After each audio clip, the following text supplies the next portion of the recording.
Bapak Ibu, selamat siang. Terima kasih, kita bersyukur pada siang hari ini kita bersama diperkenankan Tuhan untuk merayakan misteri penyelamatan ini. Kita masih berada di dalam oktav Paskah, 8 hari setelah Paskah. Dan di dalam Ekaristi oktav Paskah yang kita dengar biasanya adalah kisah penampakan Tuhan Yesus. Hari ini juga penampakan itu menjadi penting.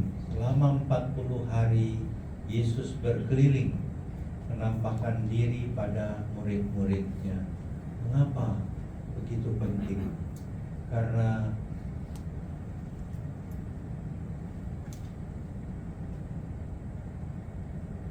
yang Yesus mau, kita bukan hanya beriman pada Dia sebagai Tuhan, tetapi juga Tuhan yang mau mati untuk kita, menyelamatkan kita. Dan kemudian Tuhan yang membayar kematian kita dengan hidupnya. Tindakan itu ternyata berkenan pada Bapa. Cinta yang tanpa pamrih, cinta yang total, cinta yang tanpa syarat, itulah kekuatan hidup. Cinta yang dimatikan, yang mengorbankan diri, dan itu diambil oleh Yesus secara sadar dan Dia hidup.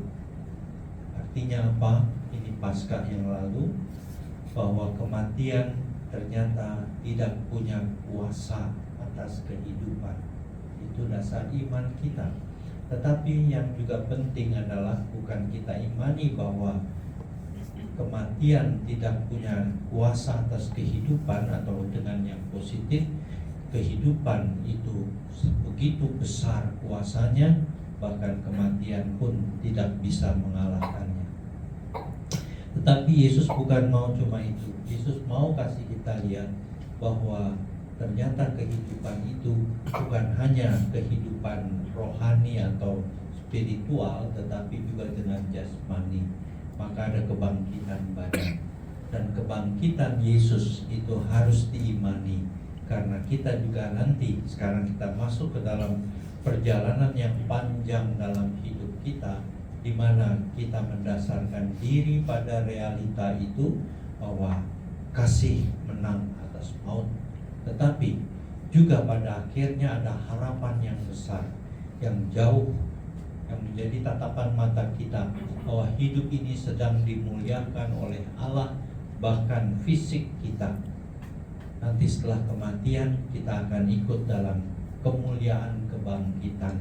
Maka Yesus mau murid-muridnya sadar bahwa yang hidup bukan cuma jiwanya, tetapi badannya akan dibangkitkan dalam kemuliaan.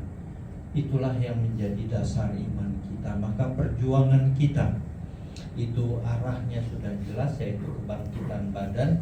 Dan kebangkitan inilah yang menjadi harapan hidup kita. Bapak suci kita baru meninggalkan kita semua. Tetapi sebelum meninggal, saya rasa ini juga pesan yang sangat kuat dari Bapak suci kita Fransiskus, bahwa dia mau memperlihatkan, walaupun dia sendiri kemudian pergi lebih dahulu, hidup ini punya satu harapan yang luar biasa. Apa harapan kita?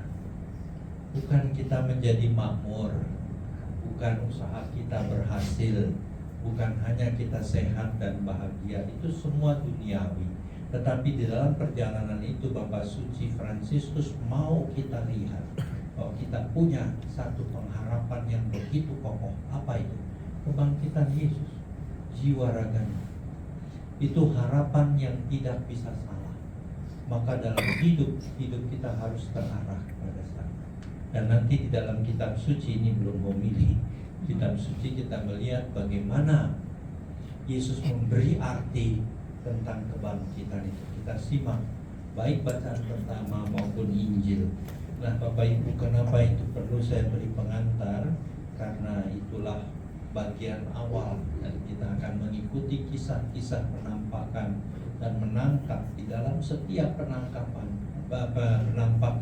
Yesus mau kita percaya dia hidup, bukan hanya jiwanya tapi dengan badannya. Itu kehidupan, itu kemuliaan kita, dan kita sedang berarah ke sana.